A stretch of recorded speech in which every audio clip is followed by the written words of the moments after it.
Hello guys.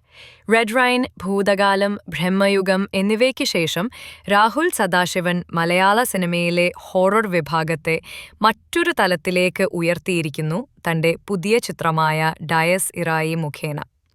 അഭിനയത്തിന്റെ കാര്യത്തിൽ ഏറെ വിമർശനങ്ങൾ നേരിട്ടിട്ടുള്ള പ്രണവ് മോഹൻലാൽ ഈ ചിത്രത്തിലൂടെ അതിന് തക്ക മറുപടി തന്നെയാണ് നൽകിയിരിക്കുന്നത്. ഓരോ രംഗത്തും കഥാപാത്രത്തിന്റെ ഉള്ളിലെ ഭയവും വേദനയും പ്രേക്ഷകർക്ക് അനുഭവപ്പെടുത്താൻ അദ്ദേഹത്തിന് സാധിച്ചു. ചിത്രത്തിന്റെ ഏറ്റവും വലിയ പോസിറ്റീവ് ഘടകങ്ങൾ എന്ന് പറയുന്നത് ക്രിസ്റ്റോ സേവിയറിന്റെ ഹൃദയമിടിപ്പ് കൂട്ടുന്ന ബാക്ക്ഗ്രൗണ്ട് സ്കോറും ഷെഹനാസ് ജലാൽ ഒരുക്കിയ അതിസൂക്ഷ്മമായ സിനിമാറ്റോഗ്രാഫിയും കൂടിയാണ്. ഓരോ ഫ്രെയിമും ഒരു പെയിന്റിംഗ് പോലെ അനുഭവപ്പെടുന്നു. സൗണ്ട് ഡിസൈൻ തന്നെ പ്രേക്ഷകനെ ഭയത്തിന്റെ ആഴത്തിലേക്ക് കൊണ്ടുപോകുന്നു. എങ്കിലും സിനിമയ്ക്ക് ചില നെഗറ്റീവ് വശങ്ങളുമുണ്ട്. പ്രത്യേകിച്ച് രണ്ടാം പകുതിയിൽ ചില രംഗങ്ങൾ വലിച്ചു നീട്ടിയതായി തോന്നി.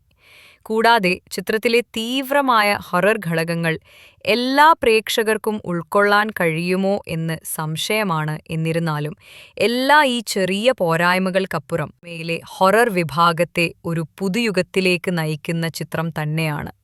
Go watch it in theatres.